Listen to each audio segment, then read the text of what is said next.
Good morning, Army, anointed, reigning, mighty, and young. Thank you so much for joining us this morning.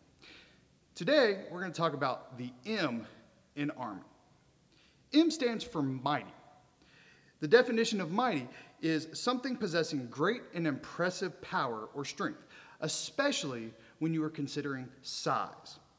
So who are some people that you might think are mighty? I've got a few. How about these guys? Maybe this guy. Or even this guy. Now, if you don't know who those guys are, go ask your parents. They should be able to tell you. And if your parents can't tell you, then God have mercy on their souls. Oftentimes, we try to associate might with a person's size or maybe superpowers or how old they are. But let me tell you, just because you are young or small doesn't mean that you don't have might inside of you. Sometimes the youngest, smallest person are the people that have the most influence and can change the world. Let's take, for example, King David. We're going to roll back to when David was a little bit younger. So let's go back to 1 Samuel chapter 17, when David was going up against Goliath and killed him with a rock. Who throws a rock, honestly? In 1 Samuel chapter 17, we meet up with Goliath, who is a part of the Philistine army, and he is just menacing and harassing the Israeli soldiers. David decides to make his way down to the encampment where all the soldiers were, where they were all just sitting there being frightened. And he starts going around to everybody saying, "Look, y'all are God's army. What are you doing here? You are God's people. Nothing should be able to stop you because God has got your back. Why are we sitting over here? Why are we afraid of him? Let's get up and go." Well, David's brother didn't like that so much because he was a part of this army as well. And he was getting embarrassed because his brother was calling him out. Well, David's brother came over to him and said, "David, go away. Why don't you go back to handling your sheep and all your shepherd boy duties and go away and leave this up to us." David, you need to go away because you're like embarrassing me, man. It's not cool. You're little. Go away. Okay. Well, David didn't pay him any mind. He kept on going to all the soldiers in the encampment and telling them, "Guys, what are you doing? Y'all are God's army. Let's go. We can do this thing." Well, King Saul heard what David was doing during all this. So King Saul told David to come meet up with him.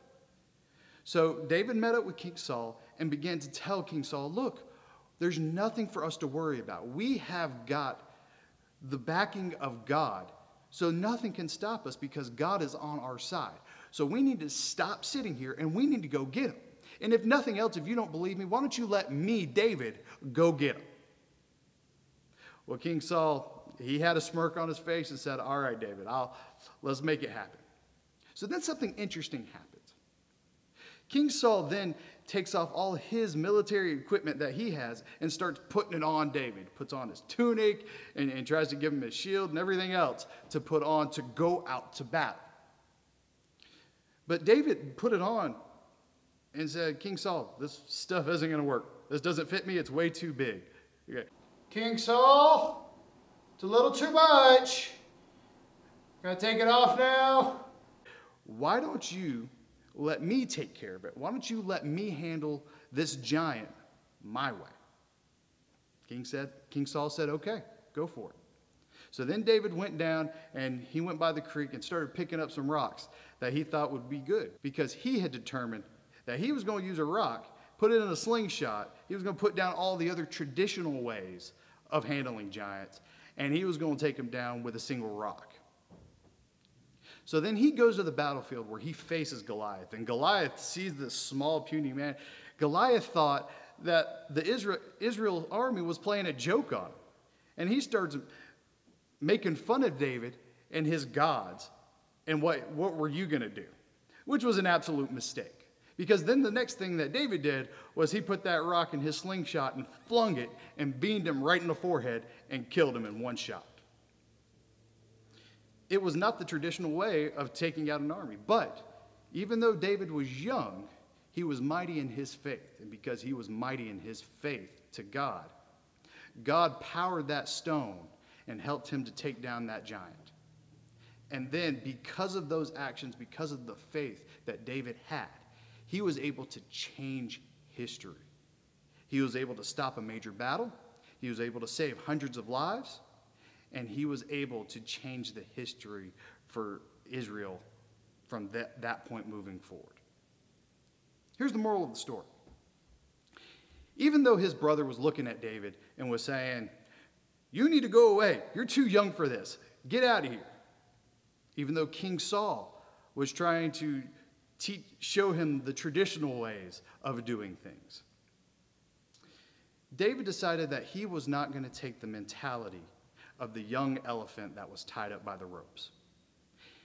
He decided that instead of trying to be tied up to a rope like a young elephant would be, and not being able to break free by traditional methods, and then when that elephant grows up, always feeling like he can't break free and he's unable to use his might, David decided not to go down that path, and he wasn't going to let anyone hold him back from it, because he knew that if God has his back, then he can do anything.